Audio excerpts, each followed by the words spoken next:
पढ़ रहे हैं केमिस्ट्री, ठीक ना। केमिस्ट्री पढ़ रहे हैं और केमिस्ट्री में ये आज का टॉपिक है कौन सा, दहन किसे कहते हैं। दहन किसे कहते हैं, तो पूछेगा दहन किसे कहते हैं। तो दहन मतलब होता है जलना, ठीक ना। तो जल कर क्या क्या मिलता है बताओ हम लोग। कोई पदार्थ अगर जलता है तो उससे क्या क्या मिलता है, तो उससे हम लोग को मिलता है पहले तो मिलता है प्रकाश। क्या मिलता है, प्रकाश। उसके बाद क्या मिलता है उसे, मतलब हम लोग मतलब बोलते हैं अपना भाषा में उसको ताव बोलते हैं, ठीक ना, या मतलब बोलते हैं उष्मा। क्या मिलता है, उष्मा। अगर कोई जलते हैं तो हम लोग क्या ठंडी में क्या करते हैं, गर्मी मिलता है ना उससे, पदार्थ को जलाते हैं तो वही उष्मा होता है, ठीक ना। तो जब कोई पदार्थ को जलाते हैं तो उससे क्या क्या मिलता है, प्रकाश और उष्मा। तो उसे क्या कहेंगे, दहन कहेंगे। क्या कहेंगे, दहन। तो जब कोई पदार्थ जलकर प्रकाश और उष्मा प्रदान करता है तो उसे क्या कहेंगे, या उस प्रक्रिया क्या कहेंगे, दहन कहेंगे। क्या कहेंगे, दहन कहेंगे। तो बोलेंगे कि वह प्रक्रिया जिससे कोई पदार्थ जलकर क्या क्या मिलता है, प्रकाश और ऊष्मा। क्या मिलता है, प्रकाश और ऊष्मा। लिखो, या तो लिखो किसी पदार्थ कर, किसी पदार्थ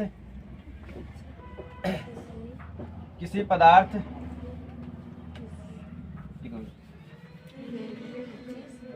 जब कोई पदार्थ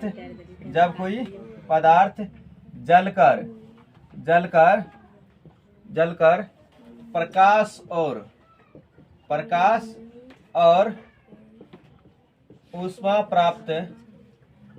ऊष्मा दे, या जब कोई पदार्थ जलकर प्रकाश और ऊष्मा दे तो उसे क्या कहेंगे, उसे दहन कहा जाता है। उसे दहन कहा जाता है, दहन कहा जाता है। अब बताओ, दहन जो है दो प्रकार का होता है।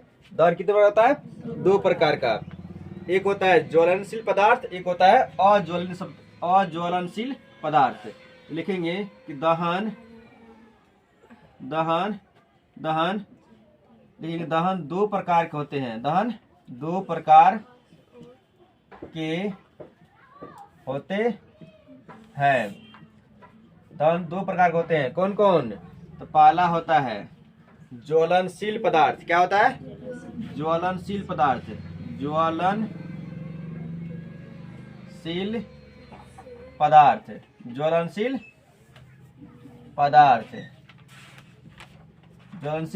पदार्थ।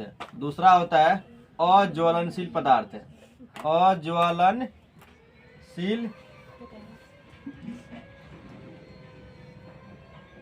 अज्वलनशील पदार्थ। ज्वलनशील पदार्थ दो प्रकार का होता है, मतलब दहन दो प्रकार का होता है, ज्वलनशील पदार्थ और अज्वलनशील पदार्थ। तो ज्वलनशील पदार्थ उसको कहेंगे जो जल जाता है, उसे क्या कहेंगे, ज्वलनशील पदार्थ। जैसे मान लो कि लकड़ी में आग लगाएंगे, थोड़ा लेट से लगेगा लेकिन उसमें लगेगा, ठीक ना। कागज में लगेगा, ये सब क्या आ गया, ये सब आ गया ज्वलनशील पदार्थ। क्या कहलाएगा ये, ज्वलनशील पदार्थ।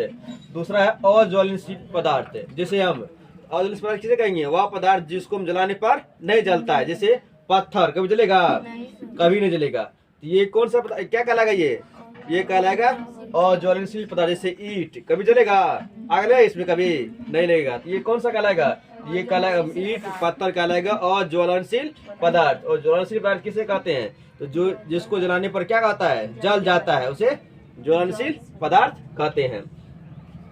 उसके बाद लिखो ज्वलनशील पदार्थ किसे कहते हैं। ज्वलनशील पदार्थ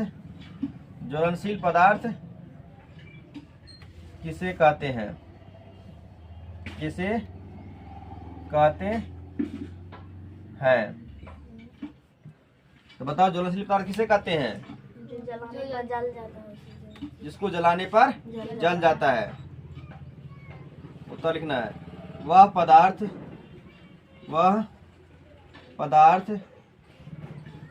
जिसको जलाने पर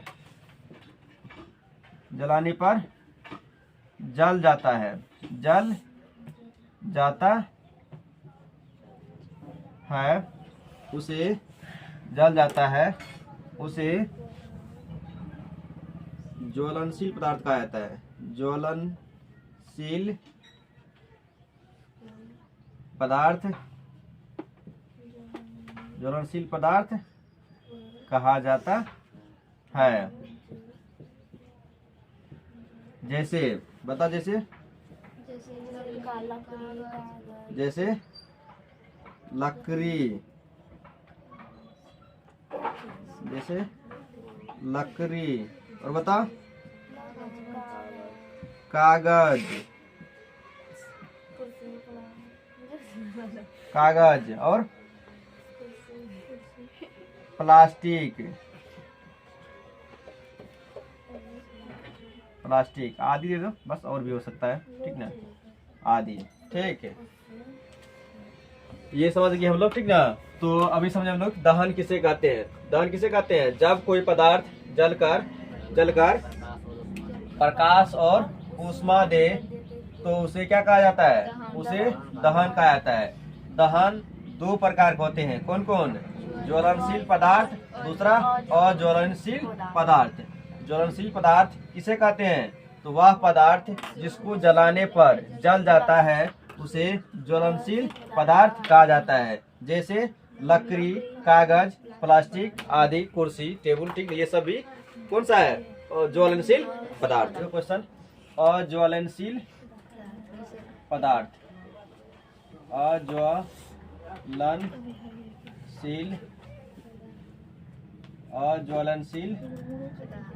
पदार्थ, अज्वलनशील पदार्थ किसे कहते हैं? किसे कहते हैं?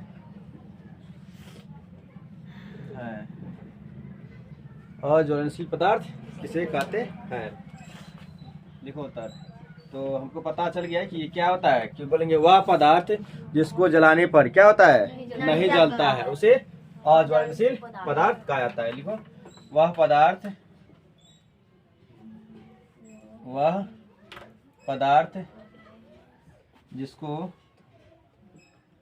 जिसको जलाने पर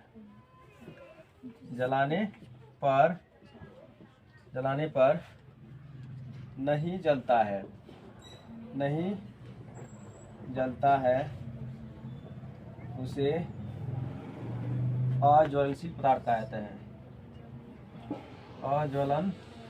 अज्वलनशील पदार्थ कहा जाता है। अज्वलनशील पदार्थ कहा जाता है। वह पदार्थ जिसको जलाने पर नहीं जलता है उसे अज्वलनशील पदार्थ कहा जाता है। ठीक, तो अब हम लोग समझते हैं, जैसे में इसका लिख लेते, जैसे क्या क्या बताओ। पत्थर, ईंटा, जैसे में पत्थर, ठीक ना, ईंट, ठीक ना, आदि बताते हैं। आप ज्वलन ताप किसे कहते हैं? किसे कहते हैं? या ज्वलन ताप क्या है? ठीक ना, ज्वलन ताप किसे कहते हैं या क्या है? तो देखो, ज्वलन ताप क्या होता है? जब कोई पदार्थ, से मान लो लकड़ी को, ये क्या है? लकड़ी का टुकड़ा ढेर सारा है, ठीक ना। बताओ, ये अचानक जलने, एकाएक जलने लगता है कि मतलब इसको टाइम लग जलने में? इस मान लो इसमें आग लगाएंगे तो क्या ये तुरंत जलने लगेगा? नहीं, इसको वहां तक पहुंचना पड़ेगा जब तक कि ये पूरा गर्म हो जाएगा, ठीक ना। तो जिस ताप पर ये पदार्थ, जब कोई पदार्थ जलने लगेगा उस पदार्थ क्या कहेंगे? ज्वलन ताप। क्या कहेंगे? ज्वलन ताप कहेंगे, ठीक ना। जैसे लोहा भी गल जाता है, ठीक ना, लोहा में लेकिन क्या होता है कि बहुत ज्यादा टेम्परेचर देना पड़ता है, ठीक ना। लोहा को जो पीट करके देखता है ना, फैलाता है, तो उसको क्या करता है? पूरा गर्म करता है, ठीक ना। तो ये लकड़ी को जैसे मान लो ये आग लगाएंगे तो इसको क्या होगा? पूरा कुछ देर तक इसमें क्या करेंगे? गर्म होगा ये, ठीक ना। जब तक ये पूरा तरह से गर्म नहीं होगा, जलने तक ताप नहीं पहुंचेगा, तब तक ये जलेगा नहीं। तो बोलेंगे कि ज्वलन ताप किसे कहते हैं, तो वह न्यूनतम ताप, वह न्यूनतम ताप जिस पर कोई पदार्थ क्या होता है, जलने लगता है, जिस पर कोई पदार्थ जलने लगता है, उस पदार्थ को क्या बोलेंगे, ज्वलन ताप। ज्वलन ताप किसे कहते हैं, बोलेंगे जब कोई पदार्थ, बोलेंगे वह न्यूनतम ताप, वह न्यूनतम ताप जिस पर कोई पदार्थ जलने लगता है, उसे क्या कहेंगे, ज्वलन ताप, या उस ताप को क्या कहते हैं, ज्वलन ताप। लिखना है कि जिस न्यूनतम ताप पर, उत्तर लिखना है इसका, जिस न्यूनतम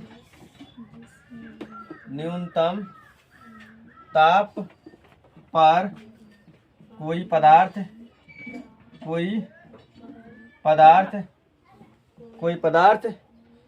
जिस न्यूनतम ताप पर कोई पदार्थ जलने लगता है,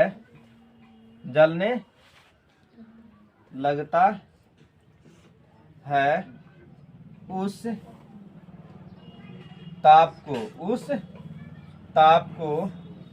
ताप को क्या कहता है, ज्वलन ताप कहता है, ज्वलन ताप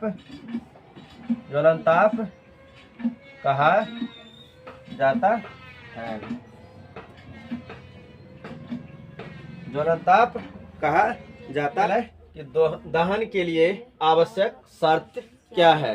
दहन मतलब क्या है कि आग कब पकड़ेगा कोई पदार्थ में, जब गर्म हो जाएगा। क्या पत्थर में आग पकड़ सकता है, पत्थर में क्या होता है, गर्म हो जाता है, पकड़ेगा उस पत्थर में आग, नहीं पकड़ेगा। तो दहन के लिए आवश्यक शर्तें, तो दहन के लिए आवश्यक शर्तें मतलब कि क्या क्या इसके लिए आवश्यक है चीज, ठीक ना। जैसे दहन के लिए आवश्यक है, जैसे मान लो कि पत्थर कभी जलेगा नहीं, इसका मतलब है कि दहन कैसा, पदार्थ कैसा होना चाहिए, ज्वलनशील। कैसा होना चाहिए, ज्वलनशील। ज्वलनशील मतलब समझा है ना, कि मतलब वह पदार्थ जो जलने लगता है, जो जल जाता है, उसे क्या कहेंगे, ज्वलनशील पदार्थ। तो पदार्थ कैसा होना चाहिए, पहला ज्वलनशील पदार्थ होना चाहिए। कैसा, ज्वलनशील पदार्थ होना चाहिए, ठीक ना। दूसरा कंडीशन है कि ऑक्सीजन की आवश्यकता। अगर बिना ऑक्सीजन का अगर जलाते हैं, जैसे मान लो अगर बिना ऑक्सीजन के अगर जलाते हैं कोई पदार्थ को, तो नहीं जलेगा। जैसे अगर मोमबत्ती को जलाते हैं, ठीक ना, जला करके छोड़ देते हैं, उसको काटते हैं, एक लोटा से ढक देना, क्या होता है, वो बुझ जाता है। क्यों बुझता है, क्योंकि जैसे ही रखते हैं तो उसमें जितना देर रहता है ऑक्सीजन, उतना देर बढ़ता है, जलता है। जैसे ही ऑक्सीजन से खत्म होता है तो ऑटोमेटिक क्या आता है, बुझ जाता है, ठीक ना। मोमबत्ती बुझता है, ऐसा करके देखना, मोमबत्ती को जला देना, ठीक ना, उसको क्या करना, कुछ देर के बाद उसको ढक देना थी से, ऑटोमेटिक जैसे ही रखे कुछ देर तक जलेगा, लेकिन तुरंत जल जाएगा, फिर बाद में मतलब तुरंत बंद हो जाएगा, ठीक ना। कौन सी, मोमबत्ती। सबसे आसान तरीका रहेगा शीशा का गिलास लेना, ठीक ना। शीशा का गिलास होता है ना, कांच का गिलास, उससे देखना, ठीक ना, कुछ देर तक जलेगा जब तक उसमें ऑक्सीजन रहेगा, और जैसे ही ऑक्सीजन से खत्म हुआ वैसे क्या होगा, ये मतलब वो जो मोमबत्ती बुझ जाएगा, ठीक ना। तो इसका मतलब है कि दहन के लिए पहला आवश्यक शर्त है कि वह पदार्थ कैसा होना चाहिए, ज्वलनशील पदार्थ होना चाहिए। दूसरा आवश्यक क्या है, ऑक्सीजन। क्या है, ऑक्सीजन आवश्यक है। और तीसरा है कि जैसे मान लो कि पदार्थ को लकड़ी जलाते हैं तो लकड़ी ऑटोमेटिक तुरंत जलने लगता है, नहीं, उसको क्या करते हैं, उस ताप तक पहुंचाना पड़ता है। तो लिखेंगे कि ज्वलन ताप तक पहुंचने का साधन। तो ज्वलन ताप तक लकड़ी, अगर मान लो लकड़ी में आग लगाना रहता है, उसको क्या करते हैं हम लोग, पहले जैसे मान लो ये मिट्टी का तेल डालते हैं उस पर, या तो हम लोग दांत में सौंठी आता है, ठीक ना, आता है ना, उसको लगाते, उसमें लगाते हैं पहले, उसके बाद उसमें धीरे धीरे उसमें आग पकड़ता है ना लकड़ी में। तो उसको जैसे लकड़ी को जलाना रहेगा तो उसको पूरा उस तरह से गर्म करेंगे, कौन चीज से, दूसरा कोई साधन लेकर के, या तो मिट्टी का तेल दे करके, या तो मतलब कोई ऐसा पदार्थ हो जिसमें जल्दी आग पकड़ लेता है, उस तरह से तब उसमें आग पकड़ता है ना। तो ज्वलन ताप तक पहुंचाने का साधन होना चाहिए। क्या होना चाहिए, साधन होना चाहिए, ठीक ना। तो ये तीन चीज आवश्यक है किसके लिए, दहन के लिए। क्या चीज के लिए, दहन के लिए। पहला पदार्थ जो है कौन, कैसा होना चाहिए, ज्वलनशील। दूसरा ऑक्सीजन आवश्यक है, दूसरा ऑक्सीजन। और तीसरा ज्वलन ताप तक पहुंचने का साधन। क्या, साधन, ठीक ना। तो लिखना पहला, तो पहला लिखेगा, या इसको लिखो उत्तर में कि दहन के लिए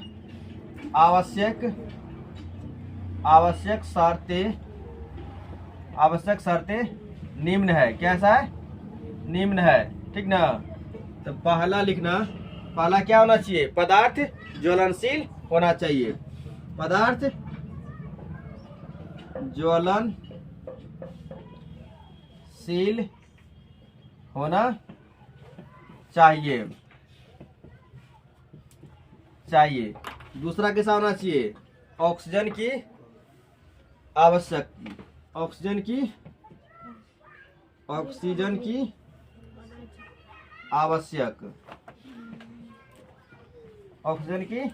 आवश्यकता। तीसरा क्या होना चाहिए? ज्वलन ताप तक पहुंचने के लिए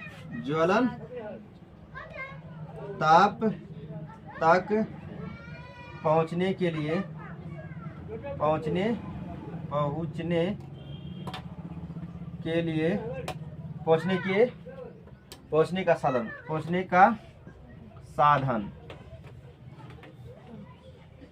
तो पहला हम लोग समझे कि पदार्थ ज्वलनशील होना चाहिए। दूसरा ऑक्सीजन की आवश्यकता। और तीसरा क्या है? ज्वलन ताप तक